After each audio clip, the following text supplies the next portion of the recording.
Bonjour à tous, le formateur business. Aujourd'hui, on se retrouve dans une vidéo un petit peu plus longue que d'habitude où je vais vous présenter comment créer une infographie sur ChatGPT. Alors, premier réflexe qu'on peut avoir déjà, c'est de changer le mode de réflexion. Vous voyez ce que j'ai fait tout au-dessus, passer en moyen. Alors, c'est pas obligatoire. On peut très bien rester sur ce qu'on appelle le mode de réflexion standard en instantané. Il le gère plutôt bien, mais généralement, quand on passe en moyen, il y aura plus de mémoire, plus de contexte et on pourra avoir une réelle discussion. Donc là, en l'occurrence, moi, je souhaite avoir une infographie LinkedIn qui va notamment présenter 5 profils de manager. Donc là, je vais dire dans le prompt ce que moi je souhaite faire.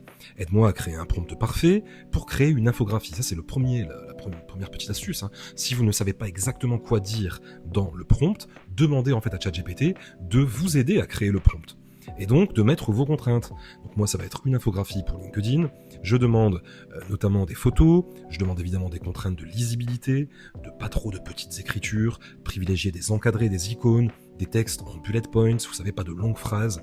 Et il faut évidemment que l'écriture soit nette. Je demande en plus 1 ou 2 points théoriques. Et puis surtout, ce qui va être intéressant, c'est de demander à ChatGPT de justement vous poser des questions sur à quoi je dois penser.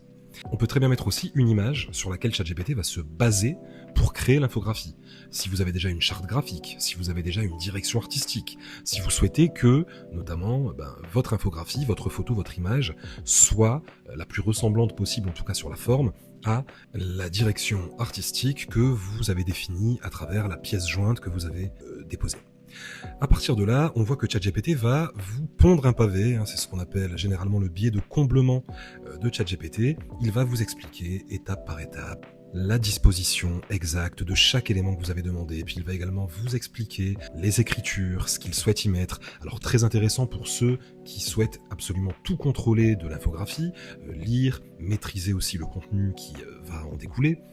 Maintenant après, en fonction évidemment de vos besoins, vous pouvez lire complètement ou en diagonale. Après, nous, ce qui va nous intéresser, c'est surtout les questions ici qu'on avait demandé à ChatGPT de nous poser. Le format, la taille, mais aussi d'autres questions auxquelles nous ne pensons pas forcément et qui peuvent être intéressantes de demander à ChatGPT de se poser à notre place.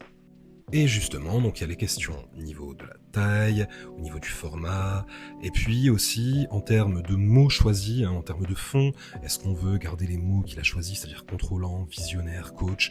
Alors je vais pas revenir dessus, mais ici, je vous donne juste le principe. Répondez juste en mettant numéro 1, numéro 2, numéro 3, pour vous référer à la question que ChatGPT vous a posée. Si vous n'avez pas trop le temps ou que vous considérez au contraire que justement les choix proposés par ChatGPT sont bons, n'hésitez pas à lui dire tout simplement pour le reste je te fais confiance, on peut faire en fonction de ce que tu as décidé et surtout dites-lui bien génère tout de suite, sinon il va encore vous réexpliquer et vous justifier chaque élément.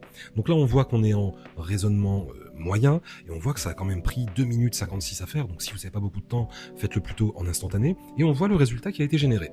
Alors, on voit bien les 5 photos, on voit bien le respect de MB Consulting, qui est ma marque, et qui est donc respecté en termes de couleur et complètement par rapport à la pièce jointe que j'avais fournie.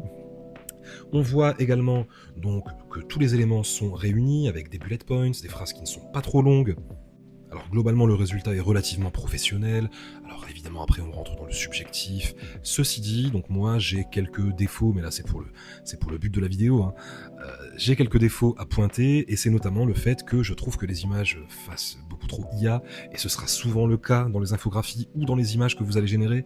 Ça se voit encore un peu, encore beaucoup parfois, que les images sortent de l'intelligence artificielle. Donc vous allez pouvoir cliquer sur modifier et demander clairement en fait de régénérer à partir de cette base-là une modification de votre infographie. Donc ici moi je lui demande justement de modifier un petit peu le contexte, de varier un petit peu les photos parce qu'on voyait que des gens dans des bureaux et il me fallait plutôt des gens dans par exemple des chefs d'équipe en entrepôt et de modifier également, j'avais repéré du coup des visages qui font trop IA et aussi un petit chapeau en dessous qui me gênait sur formation sur mesure, un truc un peu de diplômé d'Harvard qui ne me plaisait pas trop. Je lui ai demandé de le modifier et il l'a effectivement modifié. Donc ça permet quand même de gagner un temps précieux. Alors là on voit qu'il a mis 1 minute 53, mais comme je vous ai dit, en instantané on est plutôt sur du 30 secondes à 1 minute, donc ça va beaucoup plus vite. Le principe est relativement le même pour les images, ceci dit, il y a quand même des petites subtilités par rapport au format JPEG, etc. où là parfois il faut des fois se battre un petit peu avec l'IA pour qu'elle nous sorte le bon format qu'on souhaite.